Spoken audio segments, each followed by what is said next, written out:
आपने ऐसा कैसे निश्चय कर लिया कि भजन नहीं हो रहा? क्यों नहीं हो रहा है? क्यों नहीं होगा? हमारा मानव जीवन वो संपूर्ण शक्ति संपन्न है जिससे भगवत प्राप्ति करनी है। बिना भजन के भगवत प्राप्ति असंभव है। भजन हमारा जीवन, आज हम सुबह साधकों से यही कह रहे थे, लोग जीते कैसे हैं बिना भजन के? विषय सेवन, विषय चिंतन, प्रपंच चिंतन, ये सब बन सकता है, भजन नहीं बन सकता।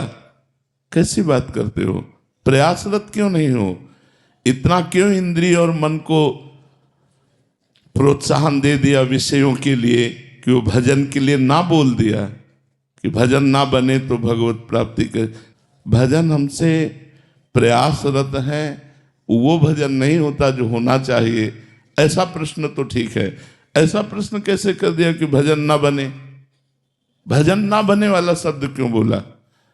आप किस उद्देश्य का पालन करने के लिए मानव जीवन प्राप्त किए? क्या उद्देश्य है? क्या रुपया, समाज प्रियता, मान प्रतिष्ठा, ये सब यहीं धरी रह जाएगी। इंद्रियों का दुलार, मन का दुलार, ये नरक की प्राप्ति कराएगा। हम भगवान के निज अंश हैं।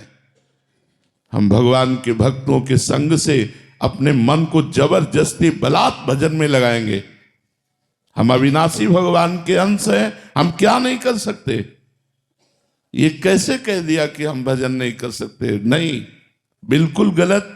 निरुत्साहित होकर ऐसे वचन ना बोलने चाहिए और ना ऐसे वचनों को सुनना चाहिए। भजन नहीं कर सकते और सब कर सकते हैं।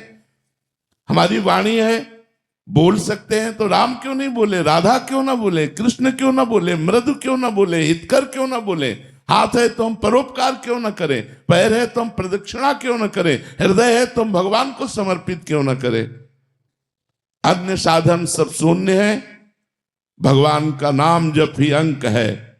जैसे अंक रखने से शून्य 10 गुना महत्व रखता है, अंक हटा देने पर शून्य का कोई महत्व नहीं।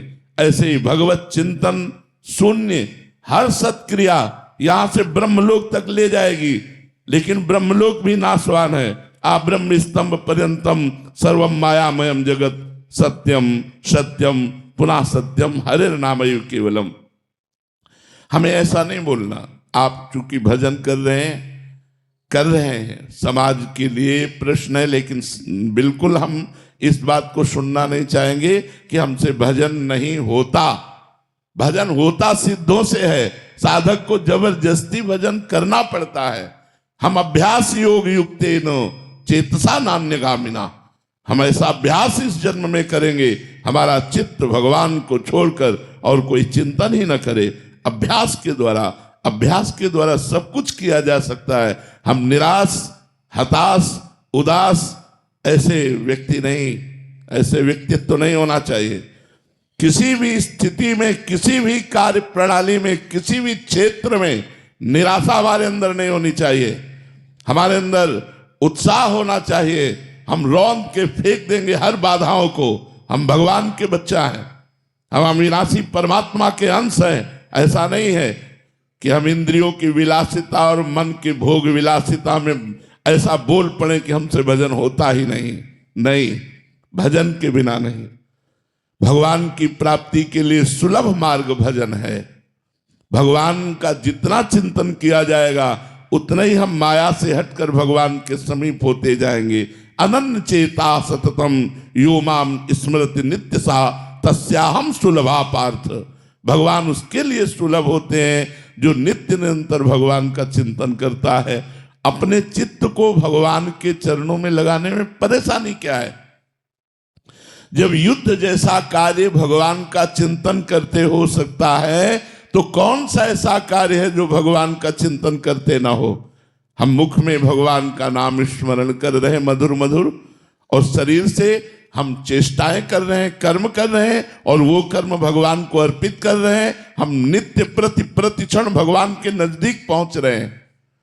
भगवान का विस्मरण करके केवल धन संपत्ति और भोगों की चाह में भटकना, ये तो दिव्य मनुष्य जीवन को व्यर्थ नष्ट कर देना है।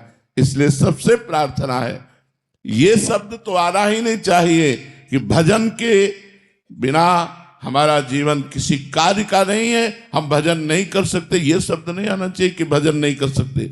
भजन के बिना जीवन किसी कार्य का नहीं। जब आप सुअर कुत्ता बनोगे तब भजन करोगे, जब आप पशु पक्षी बनोगे तब भजन करोगे।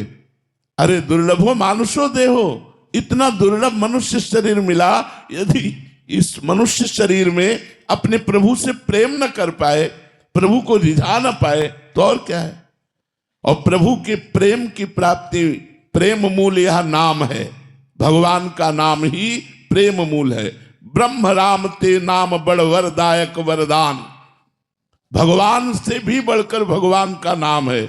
यदि हम राम राम कृष्ण कृष्ण हरि हरि राधा राधा प्रतिपल रट रहे हैं, तो भगवान हमारे हृदय में प्रकाशित होंगे। भगवान हमारे नेत्रों में जरूर वो सामर्थ्य देंगे कि इस माया का पर्दा हटाकर हम कण कण में क्षण क्षण में भगवान का अवलोकन करें। भगवान विराजमान है।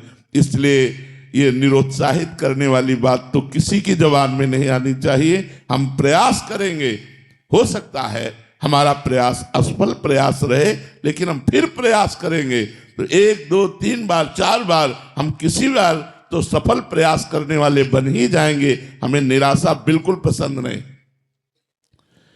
हताश होना, उदास होना, निराश होना ये हमारे जीवन में नहीं, और ये हम मनुष्य जीवन में बर्दाश्त नहीं करना चाहते।